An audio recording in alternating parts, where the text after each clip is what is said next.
I knew the moment I saw Brenda Patterson's white SUV pull into my driveway that my day was about to get significantly worse.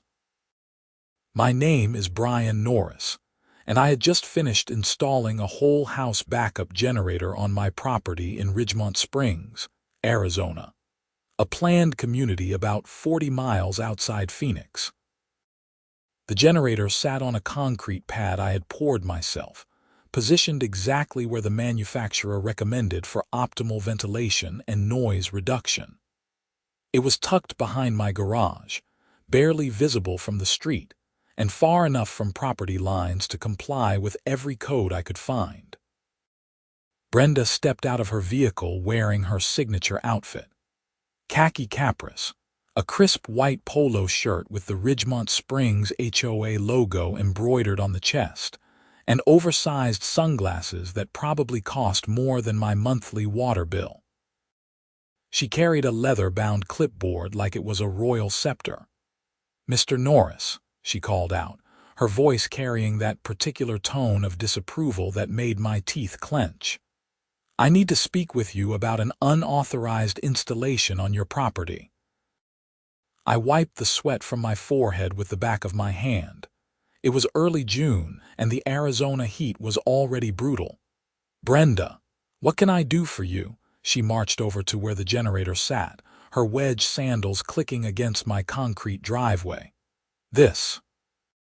She gestured dramatically at the generator like I had installed a nuclear reactor. "This monstrosity was not approved by the Architectural Review Committee." I pulled the folded papers from my back pocket. "Actually, I submitted the application 3 months ago.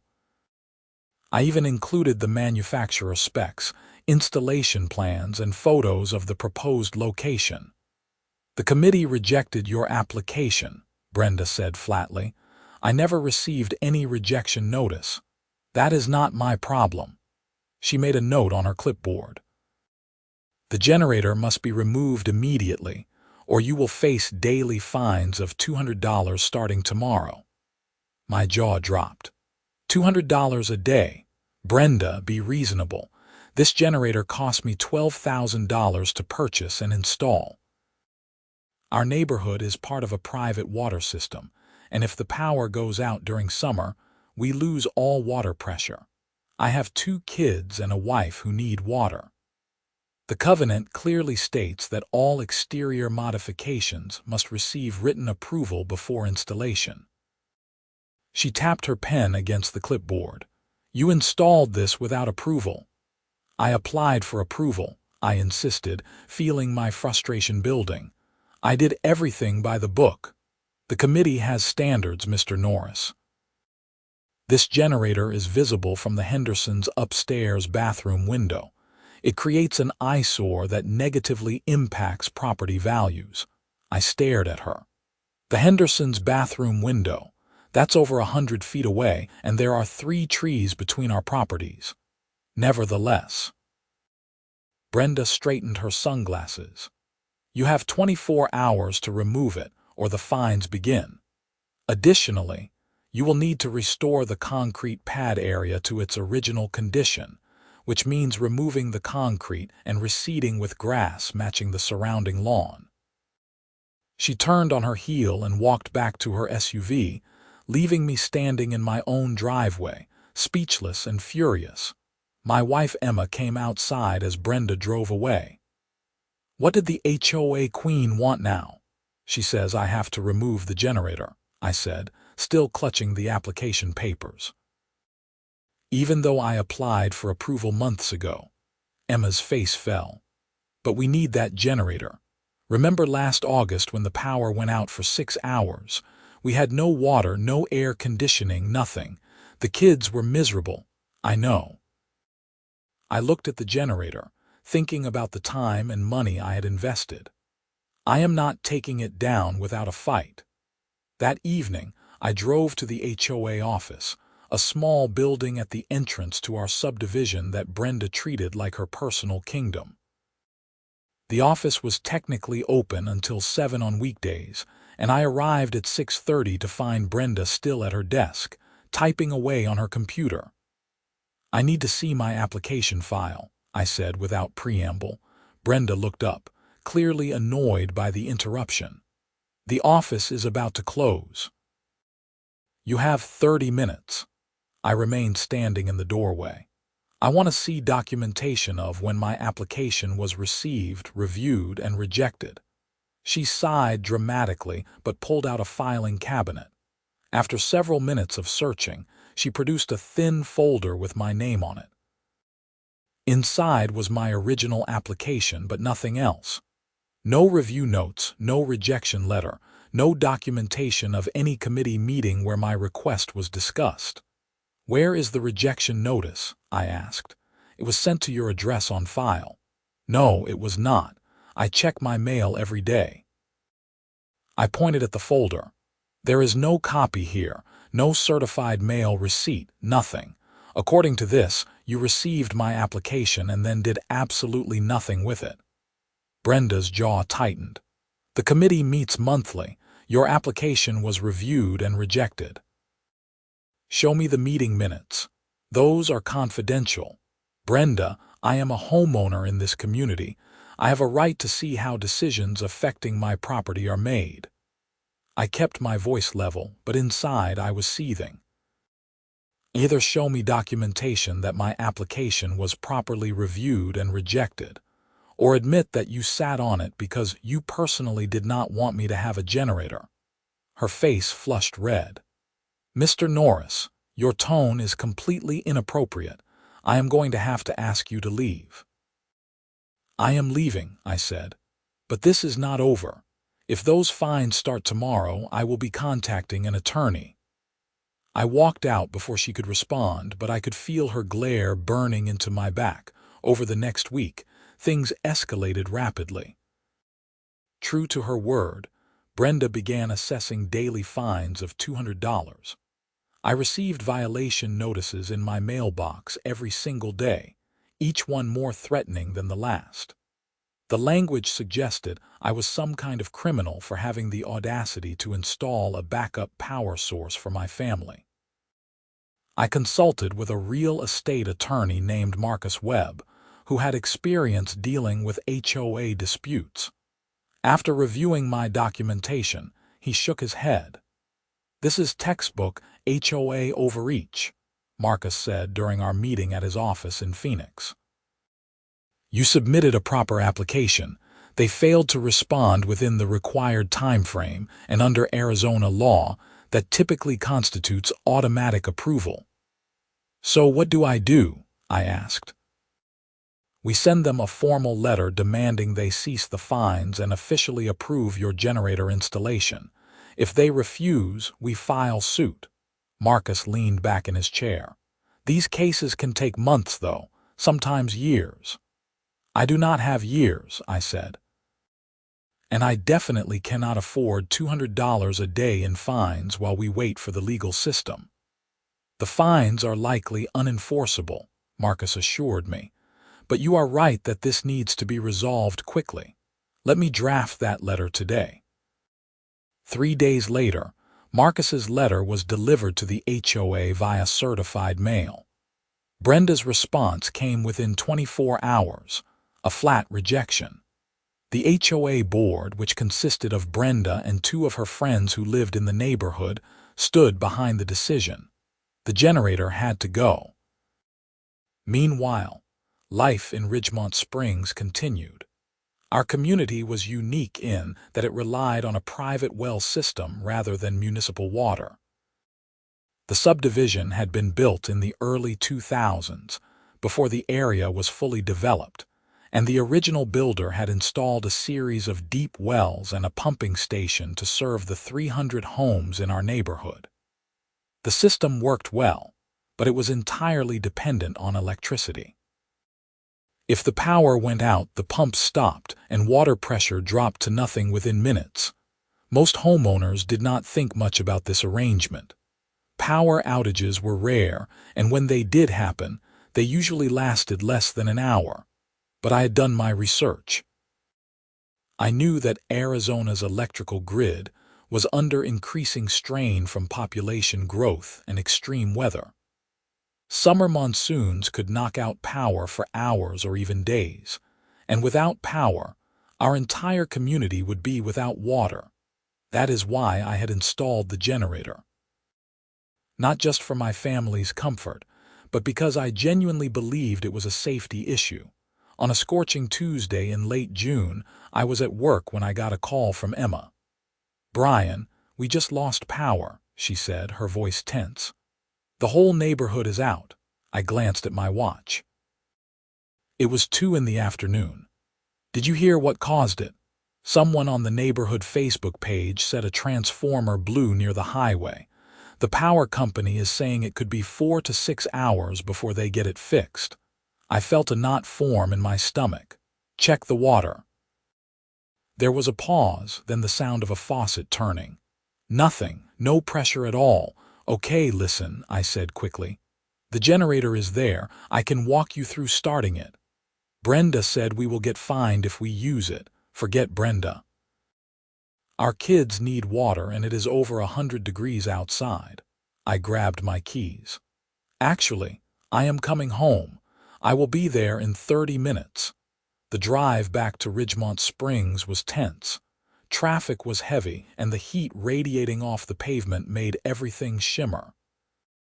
When I finally pulled into our subdivision, I immediately noticed something odd. Several neighbors were standing outside, talking in small groups. Some were on their phones. Everyone looked worried. I pulled into my driveway and immediately went to the generator. It took less than 5 minutes to get it running, and the relief on Emma's face when the air conditioning kicked back on was worth any fine Brenda might throw at me. But I was not thinking just about my family. I was thinking about the elderly couple 3 doors down, the Martins, who both had health issues. I was thinking about the young family across the street with a 6-month-old baby. I was thinking about everyone in the neighborhood who was now sitting in their homes without water, without air conditioning, in dangerous heat. I walked down the street to check on the Martins. Gerald Martin, who was 78 and used a walker, answered the door looking pale and sweaty. "Gerald, are you okay?" I asked. "Just hot," he said. "Doris is lying down.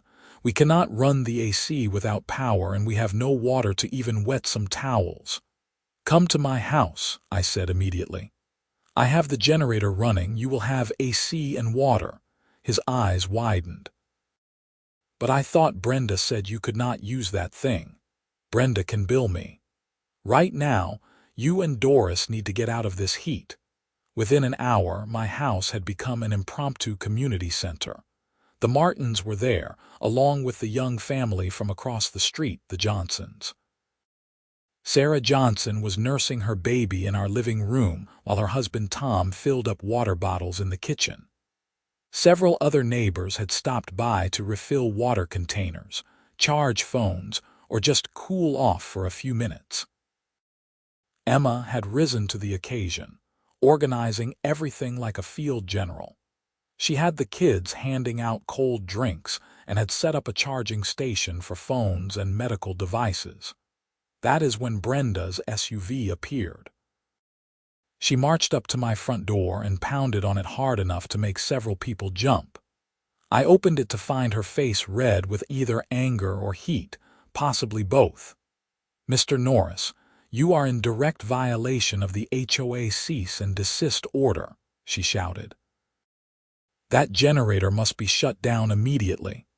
"Brenda, we have elderly people inside who need air conditioning," I said as calmly as I could manage. "The temperature outside is 107 degrees. The power has been out for 3 hours.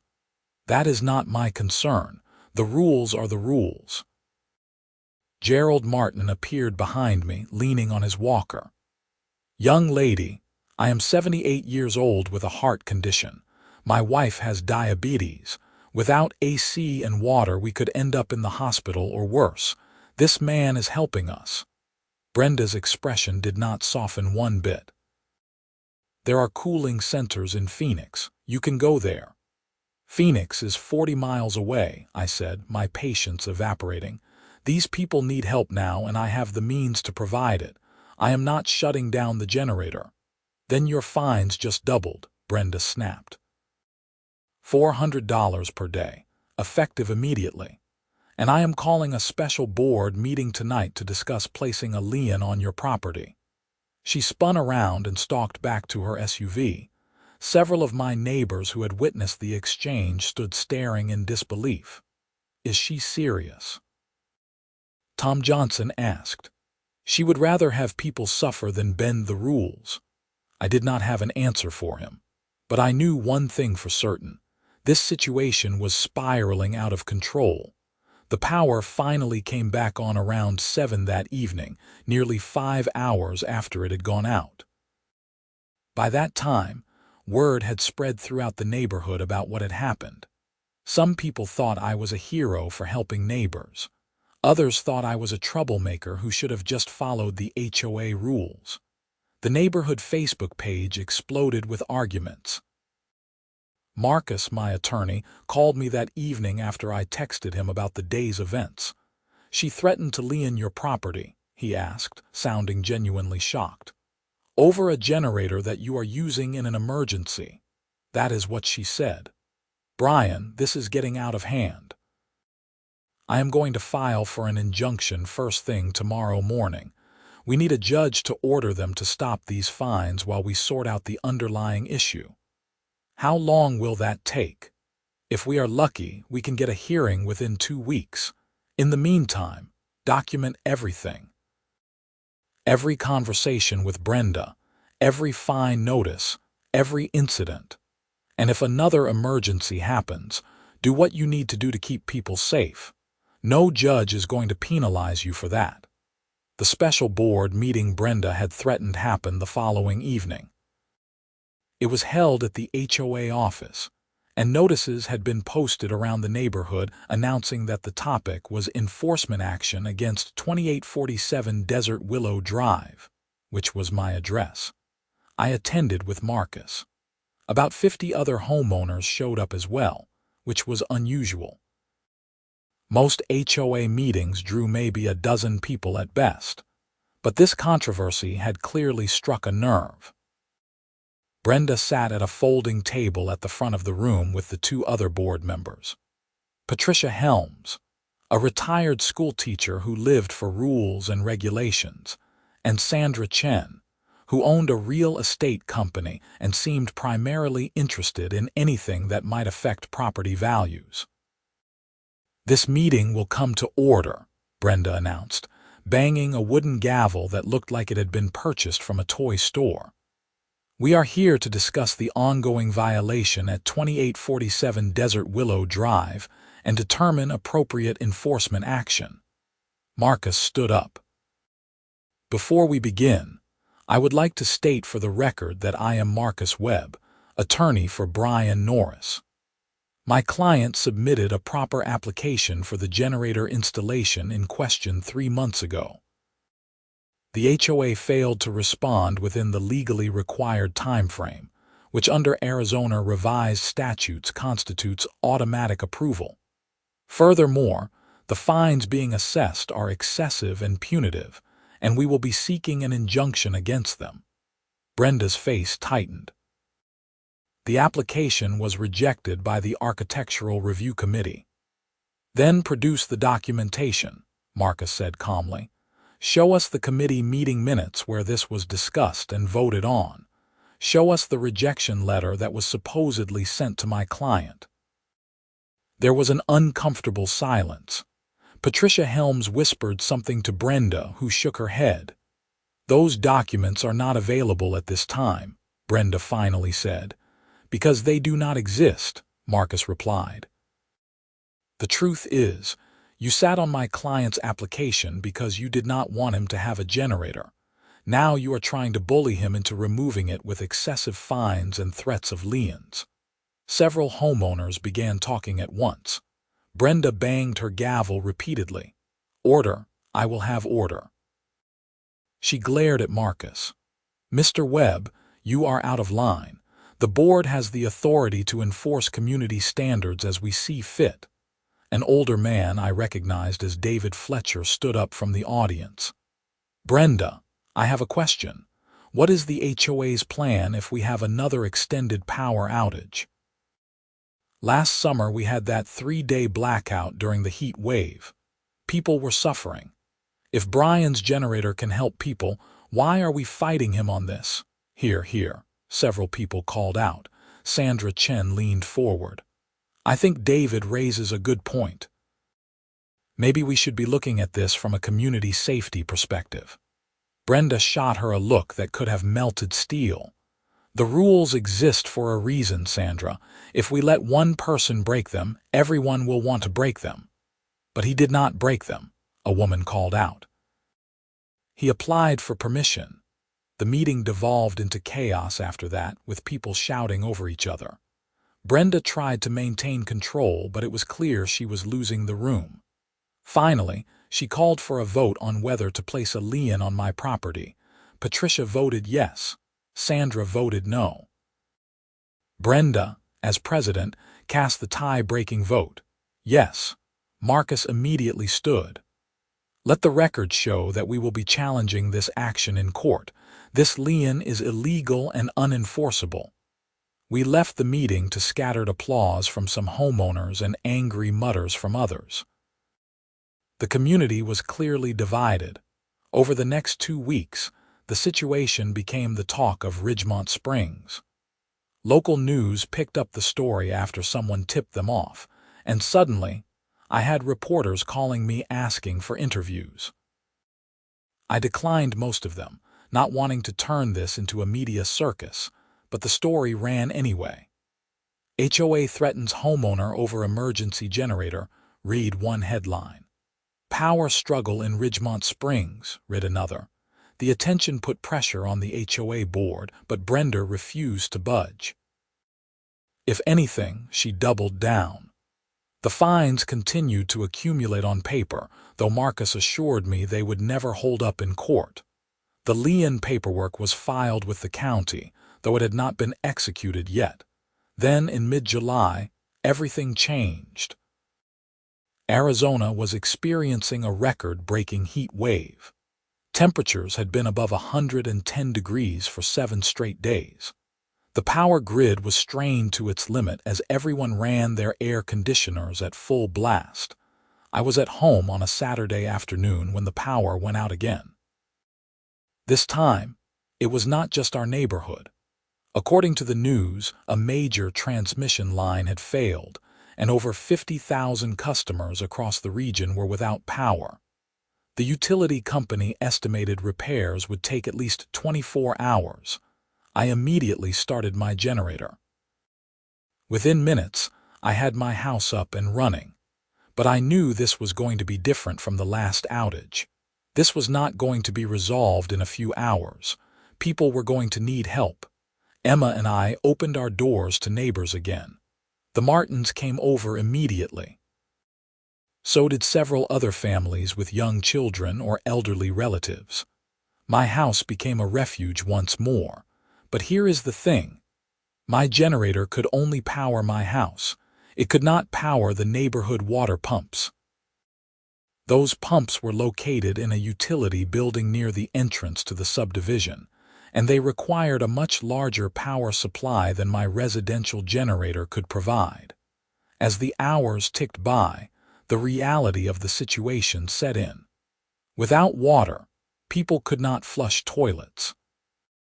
They could not wash dishes or bathe. They could not cook. And in this heat, they could not stay hydrated. The Ridgemont Springs HOA had an emergency fund of over $200,000, money collected from homeowners over the years for situations exactly like this. But they had never purchased a backup generator for the water system. I had actually proposed this in a community meeting about 8 months earlier. I had suggested that the HOA use some of the emergency fund to install a commercial generator at the pump station, precisely to avoid situations like this. Brenda had shut down the idea immediately, calling it an unnecessary expense. Now, 20 hours into the power outage, That decision was coming back to haunt everyone. People were desperate. The summer heat was relentless. Some families loaded up their cars and drove to hotels in Phoenix, but many could not afford that or did not have anywhere to go. Others tried to tough it out, rationing what little water they had stored. I did what I could.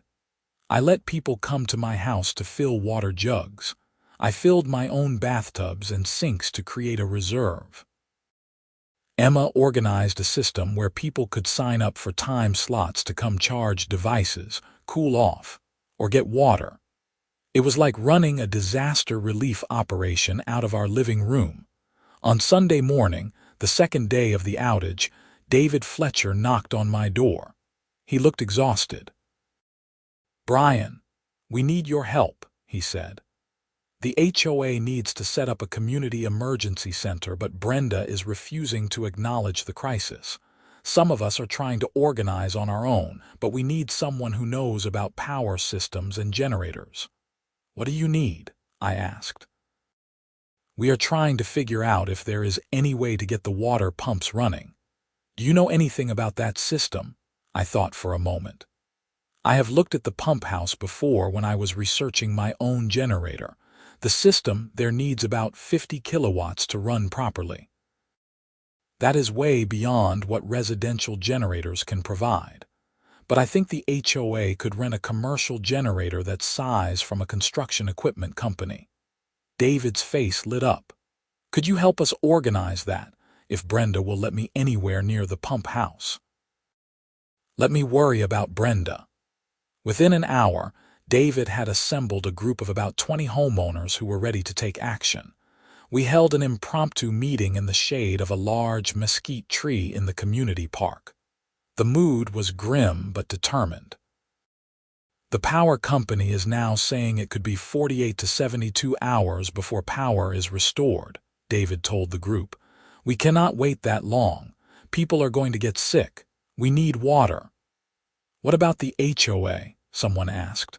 "They have money for emergencies."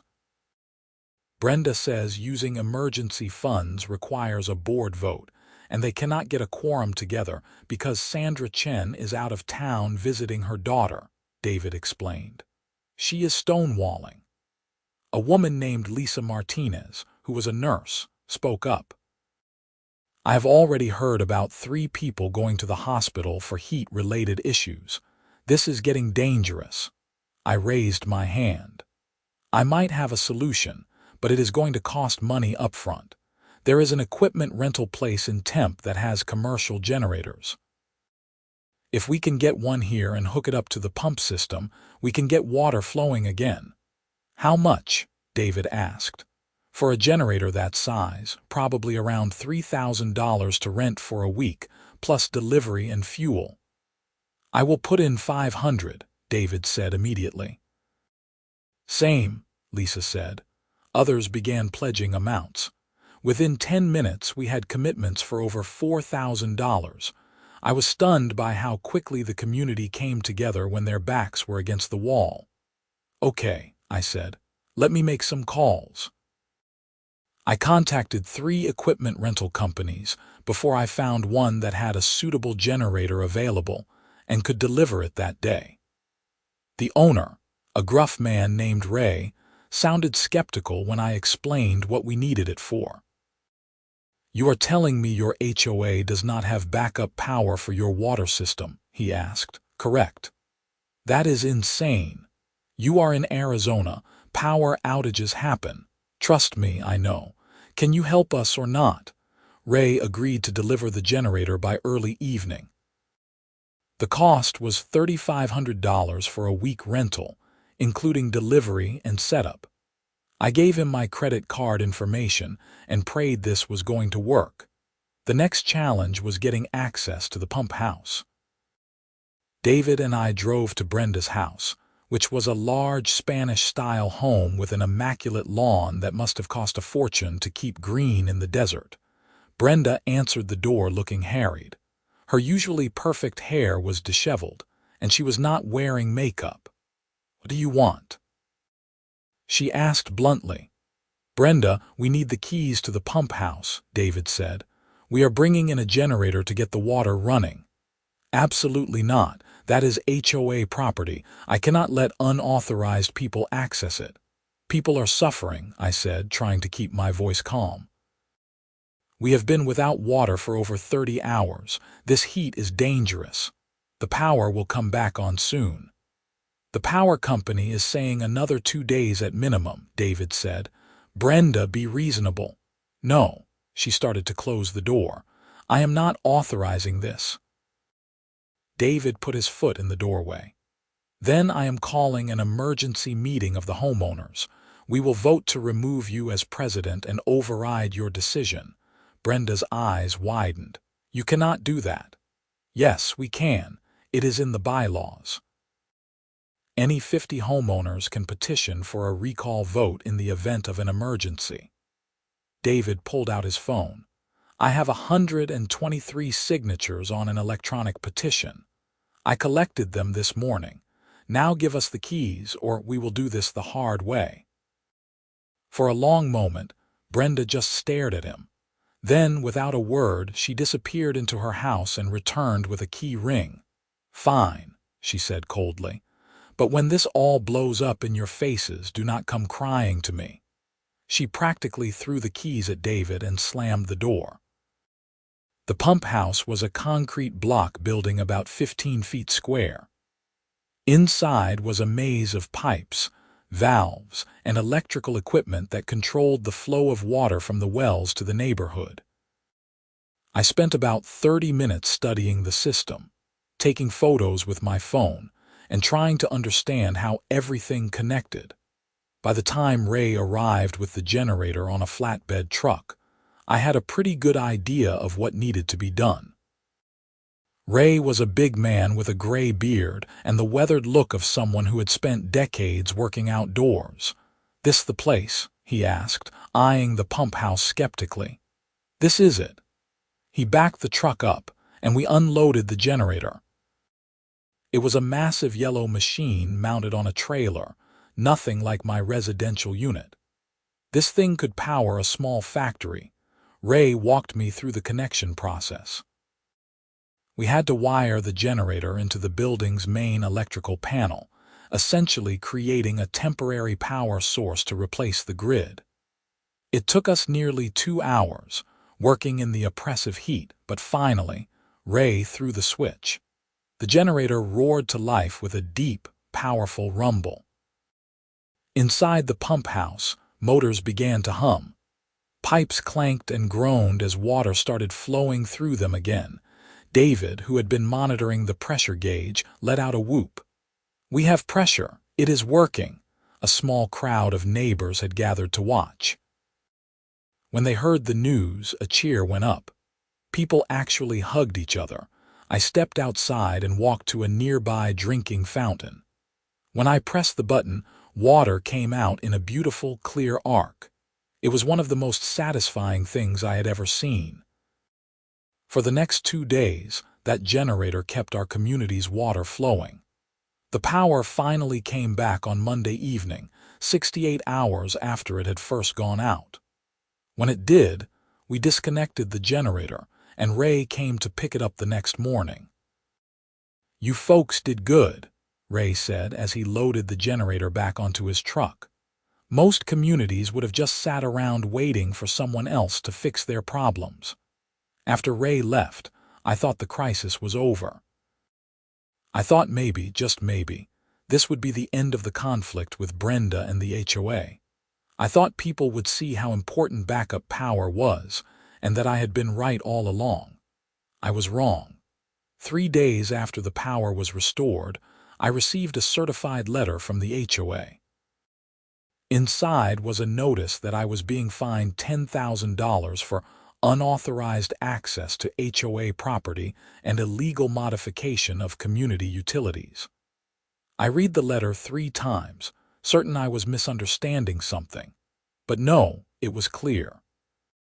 Brenda was claiming that by helping to connect the generator to the pump house, I had violated HOA rules and put the community at risk.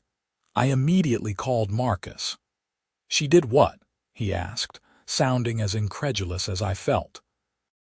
She is fining me $10,000 for helping get the water running during the outage. Marcus was silent for a moment. Brian, I think it is time we stopped playing defense and went on the offensive. This has gone beyond a simple HOA dispute.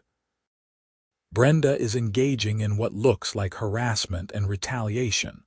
I want to file a lawsuit not just challenging the fines, but seeking damages for the emotional distress and financial harm she has caused you.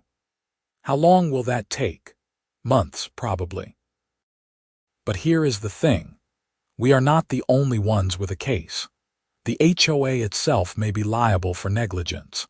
They had a responsibility to maintain essential services, including water, and they failed to do so. If anyone suffered harm during that outage, they could sue the HOA. Would that actually go anywhere? Maybe. But the threat of it might be enough to make the board reconsider their position. Let me draft some paperwork. While Marcus worked on the legal side, I decided to take a different approach. I requested copies of all HOA financial records for the past 3 years. As a homeowner, I had a legal right to see how the HOA was spending our money. Brenda delayed and deflected for 2 weeks before finally producing a stack of documents. I spent an entire Saturday going through them, and what I found was disturbing. The HOA emergency fund, which was supposed to have over $200,000 in it, actually only had about $47,000. The rest had been spent on what Brenda called community improvements: new landscaping at the entrance, decorative lighting, a fountain that never worked properly, and a series of consulting fees paid to companies I had never heard of. I dug deeper. The consulting fees were particularly suspicious. Over 18 months, the HOA had paid nearly $90,000 to something called Ridgemont Property Solutions, LLC. I could not find any information about what services this company provided. I showed the documents to Marcus. His eyes widened as he flipped through the pages. "This is not good," he said. "If these consulting fees are fraudulent, we are looking at potential embezzlement. Can you trace who owns that company?" "I can try. But Brian, if this is what I think it is, this is going to get very messy. We may need to bring in law enforcement." The next day, Marcus hired a private investigator named Rachel Stone. Rachel was a former police detective who specialized in white-collar crime. Within a week, she came back with information that made my blood run cold. Ridgemont Property Solutions, LLC, was registered to Patricia Helms, the HOA board member, and Brenda Patterson was listed as the company's vice president. They had been paying themselves nearly $90,000 from HOA funds for services that, as far as anyone could tell, did not actually exist. There were no contracts, no invoices, no documentation of any work performed. It was just money flowing from the HOA bank account into their personal business. "This is embezzlement," Rachel said bluntly when we met in Marcus's office. "They were stealing from the homeowners." Marcus nodded grimly. "We need to turn this over to the authorities." I felt sick. I had known Brenda was petty and power-hungry, but I had not imagined she was an actual criminal. "What happens now?" "I am going to contact the Maricopa County Sheriff's Office," Marcus said. "They have a white-collar crime division that handles this kind of thing. They will launch an investigation." "What about the HOA? What about my fines?" "Once law enforcement is involved, those fines become the least of Brenda's concerns. She is going to be fighting to stay out of prison." The sheriff's office moved quickly once Marcus provided them with the financial documents and Rachel's investigation report. A detective named Frank Ramirez was assigned to the case. He was a stocky man in his 50s with a no-nonsense demeanor that reminded me of my high school principal. Detective Ramirez interviewed me first, asking detailed questions about the HOA, the conflict over the generator, and how I had discovered the financial irregularities. He seemed particularly interested in Brenda's pattern of behavior. "Did she ever explicitly threaten you?" he asked. "She threatened fines and liens constantly." "Does that count?" "It might, depending on whether we can establish a pattern of using her HOA position to retaliate against anyone who questioned her." He made notes in a small black notebook. "Were there other homeowners she had conflicts with?" "Quite a few, from what I understand. The neighborhood Facebook page is full of complaints about her." Over the next 3 weeks, Detective Ramirez interviewed dozens of homeowners. A picture emerged of an HOA board that had become increasingly authoritarian and financially reckless. Brenda and Patricia had essentially been running Ridgemont Springs as their personal fiefdom, using HOA funds to pay themselves while ignoring actual community needs, like backup power for the water system. In late August, Detective Ramirez executed search warrants on both Brenda's and Patricia's homes. I was not there to see it, but I heard about it from neighbors. Apparently, Brenda had been shocked when deputies showed up at her door with a warrant. She had tried to argue with them, claiming HOA immunity or some such nonsense, but they had seized her computer, financial records, and phone anyway. Patricia had been more cooperative, according to reports, but she had also immediately hired a lawyer and stopped talking to investigators. Sandra Chen, the third board member, was questioned but not charged with anything. She claimed, credibly, that she had been unaware of the fake consulting company and had trusted Brenda and Patricia to handle financial matters. An audit of her own finances showed no suspicious payments, which seemed to support her story. In early September, Brenda Patterson and Patricia Helms were arrested and charged with theft, fraud, and embezzlement. The amounts involved were substantial enough that they were facing felony charges that could result in several years in prison if convicted. The news sent shockwaves through Ridgemont Springs. Some people had suspected Brenda of being overzealous or power-hungry, but few had imagined she was actually stealing from the community. The story made local news again, with reporters camping out in our neighborhood trying to get interviews. I still refused most media requests, but I did speak briefly with one local journalist who had been following the story from the beginning. "You feel vindicated?" she asked me. "I feel sad," I said honestly. "This whole situation never had to happen. If the HOA had just approved my generator installation in the first place, or if they had been doing their actual job of maintaining community infrastructure, instead of stealing from homeowners, none of this would have come to light." People suffered during that heat wave because Brenda was more interested in lining her pockets than serving the community. With Brenda and Patricia facing criminal charges, the HOA board was in chaos. Sandra Chen resigned, citing the stress and her desire to distance herself from the scandal. That left the board with no members at all. An emergency election was held in October. David Fletcher was elected president, along with 2 other homeowners who were known for being level-headed and transparent.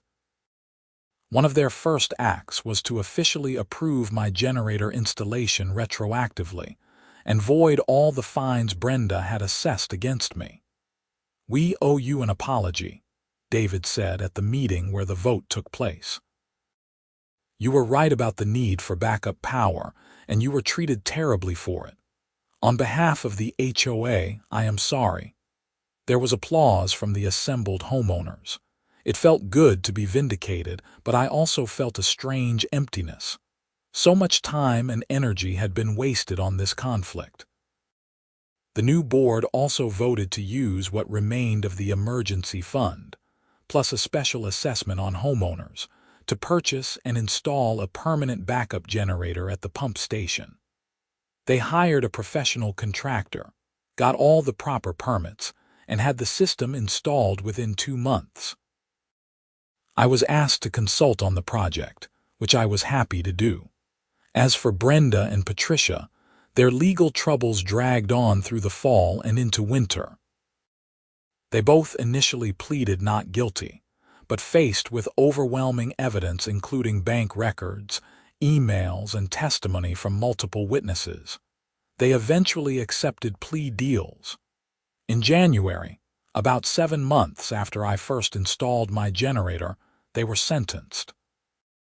Brenda received 3 years in prison and was ordered to pay restitution of $53,000, her share of the embezzled funds.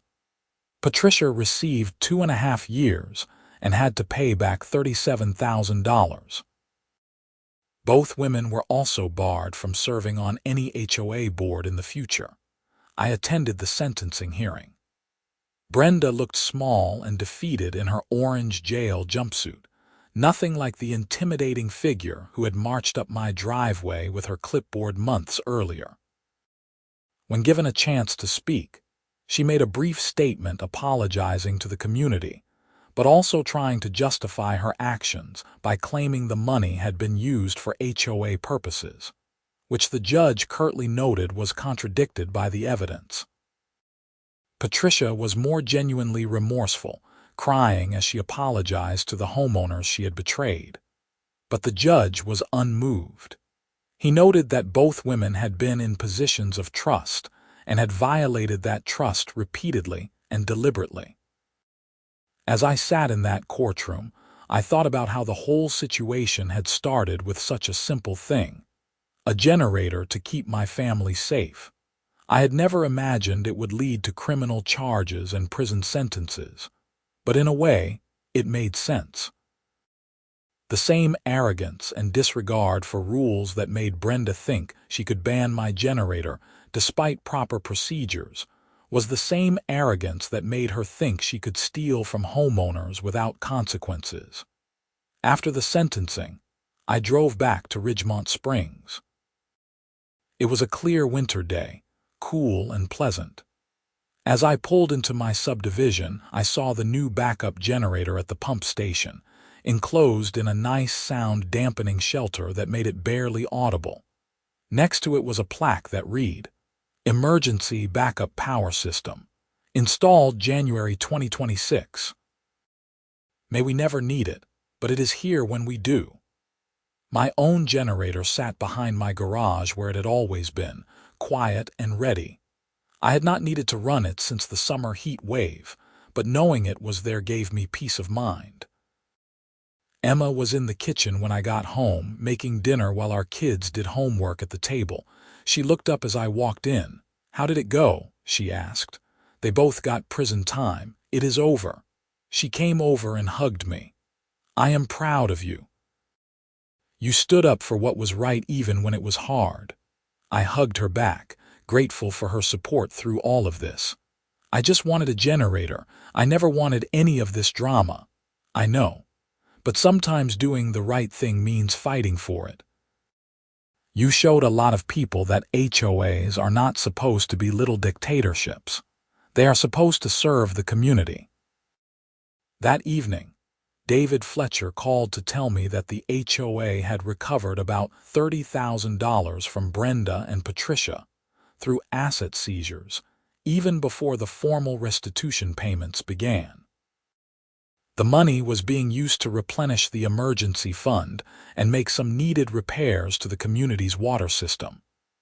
"We are also rewriting the bylaws," David said, "making them clearer, adding more transparency requirements, and putting limits on board authority. What happened with Brenda can never happen again." "That is good to hear. And Brian, I wanted to say thank you. If you had not been willing to fight this, if you had just rolled over and taken down your generator when Brenda first demanded it, none of this would have come to light. Those two would still be stealing from us and we would still have no backup power. You did a good thing." After I hung up, I went outside and stood looking at my generator. It was just a machine, a metal box with an engine inside. But it had become a symbol of something larger. The idea that homeowners have rights, that people in power must be accountable, and that sometimes one person standing up can make a difference.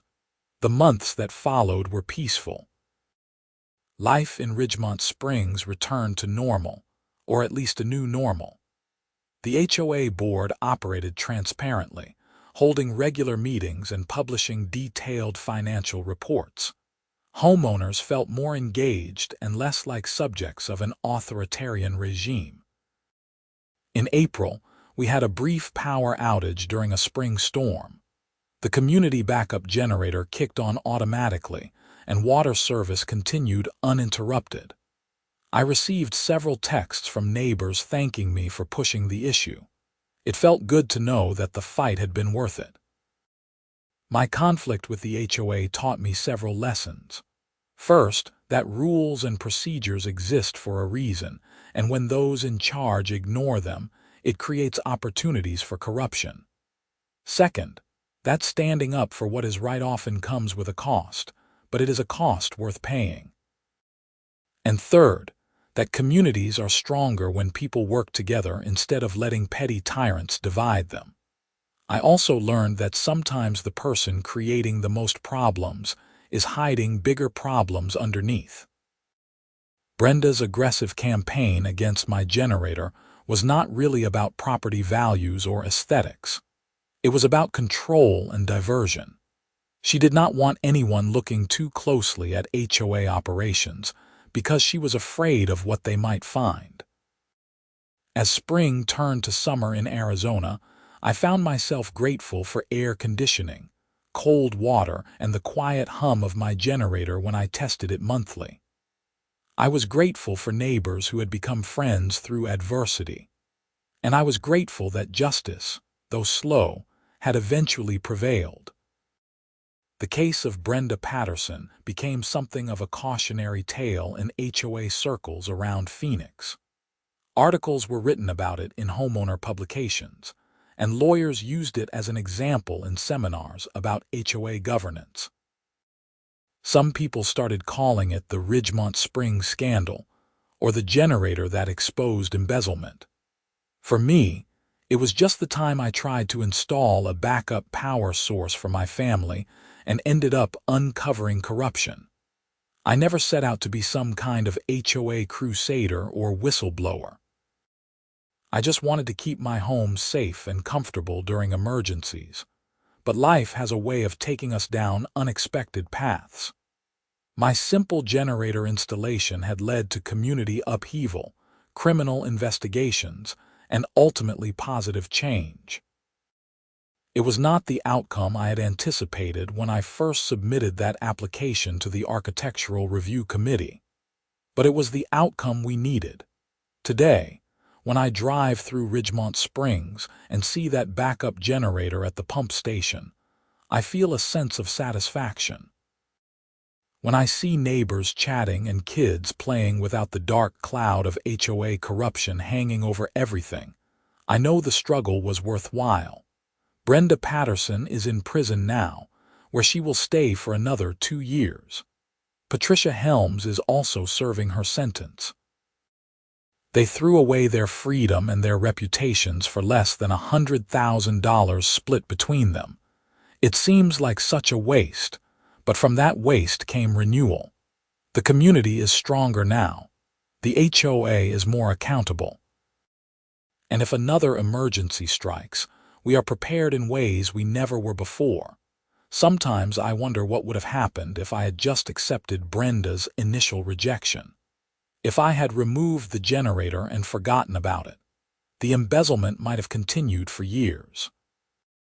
The community would still be vulnerable during power outages, and Brenda would still be walking around with her clipboard, making everyone's lives miserable while enriching herself at our expense.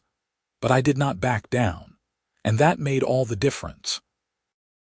As I write this, sitting in my home office with the Arizona sun streaming through the windows, I can hear the faint sound of kids playing in the neighborhood pool.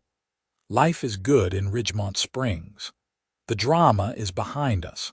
The criminals have been punished. The community has learned and grown.